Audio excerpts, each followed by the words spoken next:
Alright, we're back. Rapid review, and it's in a new format. Let's get right into it.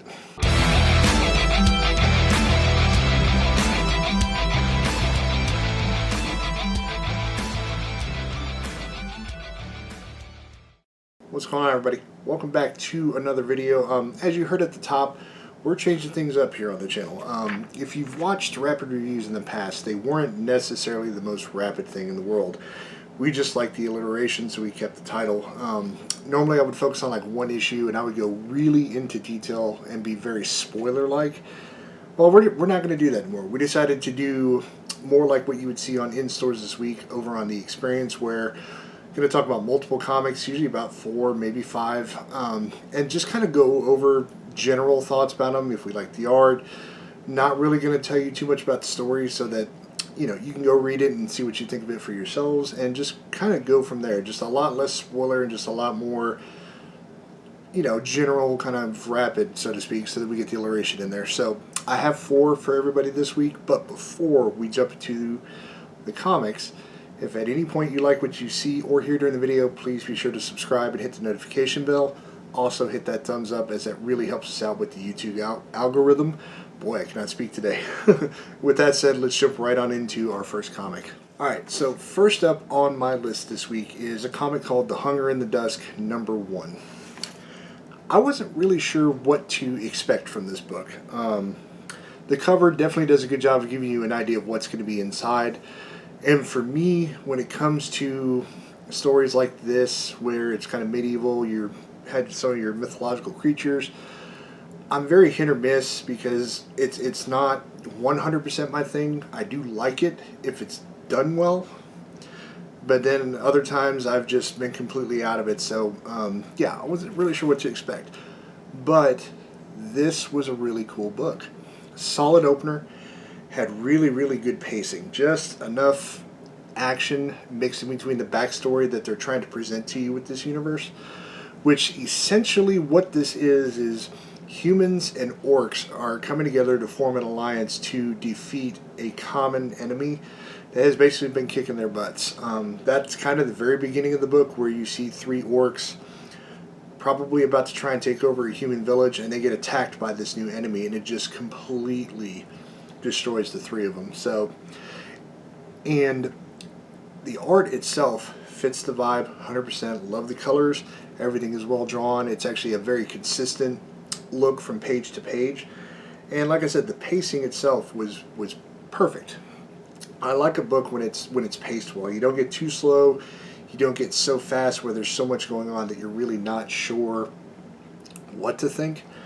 But in this one, you have a very clear picture of what's going on, and the 2 characters that are going to probably carry the story throughout the following issues. So if this is kind of your thing, 100% recommend you check this out. I'm not entirely sure when #2 is coming out, but I'm definitely going to try to read it because I'm very curious to see if they can keep this going off the solid start from issue 1. So yeah, check it out, The Hunger in the Dusk, #1. So next up on our list, we couldn't debut a new format of rapid review and not have a Bad Bug book on here. And the one that we had this week is actually one that nobody's read yet. We finally got the series in from when we backed the Kickstarter. This is Roseblood Manor #1. And if you are a fan of anthology series, specifically horror anthologies, this is a series for you. Essentially, it's exactly what it is. It's going to be, each issue is going to have several short stories, typically by up-and-coming creative teams, like Scott Wilkie's in this one, Jason Pell, Alan Dunford, Will Radford. Art-wise, you've got Brian Milano and Jason Smith, who are one of, in my opinion, the best art teams going right now. The 2 of them are just in sync. Another art team that comes to mind would be like Michael Ratliff and AZ Volt. When they work together and they draw and ink and then the colors, it works. So yeah, just kind of a little ramble there, but this starts out pretty solid. I wasn't expecting them to format it the way they did, but then again, I haven't read too many anthologies because it's not necessarily my thing. But it's Bad Bug, so I had to check it out. They have one story that kind of weaves in and out of the remainder short stories in this thing. I believe it's called Mama's Boy, which is a Scott Wilkie story. And Scott, I'm telling you, people, keep an eye out. He is going to be one of the big writers, I think, in the next few years. He's got so much talent and a lot of range. He doesn't stick to just horror. He can do a lot of different things. But his story is kind of the underlining arc that weaves in and out. My personal favorite from this book was The Wandering Man. Is it a little biased? Maybe, because it's written by the same team that's done Pocus Hocus and Grandma Chainsaw. Plus, like I said, Brian and Jason together as a team, they were the artist team on this one. It's beautifully drawn, and it's the perfect amount of creepy. But this is definitely something you should check out. I have issue 2. I'm going to read that and try to keep everybody up to date. Issue 3 finished on Kickstarter sometime last month. Hopefully I'll have that book in my hands within the next month or so, give or take. We're actually fixing to go on vacation in a few weeks, so you never know. It might be after that, like late August, before we actually get a chance to talk about that book. Sorry about that. But yeah, it's an amazing book. Mike Tiener and everybody who kind of organized everything and kept everything all together did a great job. It flows very well. The different art teams from each story, it works because of the way they, like I said, with the one story that they have kind of weaving through it, it makes the transitions make sense. It's awesome. It's a lot of fun. I know I enjoyed it. Can't wait to read issue 2 and issue 3. So definitely be sure to keep an eye out. I think you can buy at least number 1 from Bad Bug's website, so definitely be sure to check that out. I'll try to remember to leave a link down in the description to Bad Bug's website so you can check out all of their stuff because it's all amazing. So the next one on our list is a Comixology original, I think done by Scott Snyder. It's called Duck and Cover Number 1. This is a book kind of loosely based around a movie of the same name from the 50s. What that movie was something they sent around to the different schools in the U.S. and basically showed kids what to do in the event of a nuclear attack, which was basically just hiding under your desk. And I'll admit this. The start of this book for me was a little boring. Mainly because what I thought they were going to do kind of went away, and then they took this huge twist at the end that brought me back in. But the book follows our main character, Dell, who is a young, aspiring, he's big into film, wants to be a filmmaker, and he gets attacked by a dog and loses his eye. And in the hospital, the police come and end up telling him he needs to apologize to the owner for everything. And it's one of those like, come on, people, really? You know, and they kind of had lost me at that point because they go from this little thing to fast forward, he's now about a senior in high school. He's working in a movie theater, still kind of wants to be a director and a filmmaker and everything. And it's just your typical kind of 50s stuff. You have your various groups, greasers, the popular kids, your jocks, him, the nerd, you know, just everything you love and hate about high school. And then they get into this big fight. And everybody's put into detention at the school. And that's when the big twist happens. Dell is trying to come to basically make the other guy apologize to him, etc., and that's when the huge twist happens. I'm not going to tell you what it is because then it completely ruins the book. But I will tell you that this twist was so big that I went from I could care less about this book to I have to read this series because I want to know what's going on. And all I can tell you is that it's a big sci-fi twist, and it's awesome. The art in this book is absolutely amazing. So definitely be sure to check this out. I think you'll really like it. Scott Snyder's been doing great things over on Comixology. 100% worth checking that out, even if digital's not your thing. Lastly on our list is probably the book I've been anticipating the most for about the better part of a year. And that is Bigfoot Knows Karate, Chapter 2, Born Under a Bad Sign. If anybody remembers our review video on issue 1, you know that this book took a turn that neither Jay nor myself saw coming, and it was so awesome. I credit Dan Price and Casey for doing the best job of promoting a book, because I'll tell you what, when it came to issue 1, they told you about the book 100%, but they didn't tell you about the book.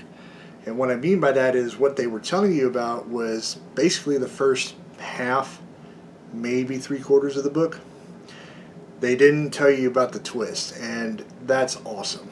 I mean, I was sold on what they were talking about with just Bigfoot Knows Karate versus Kung Fu Thulu, which is still one of the coolest villain names of all time. And if you get a chance, check out Bigfoot Knows Karate issue 1. You can buy it through lesser known comics. Again, try to remember to put a link down in the description so you can check out that website. I think issue 2 is up, at least digitally, on the website. Don't quote me on that. But if it isn't, it should be very soon, and hopefully the physical copies will be. I know Dan just got the proofs in, so I should be getting my physical copy in soon. But I have my digital copy. I read it. Had to talk about it. This book continues where issue 1 left off.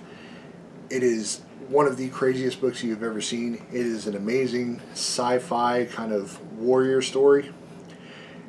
And our main character, who we now know is Benny, a lot of his dialogue in this is his inner thoughts, because I didn't know, but apparently I guess he couldn't speak. He didn't have vocals.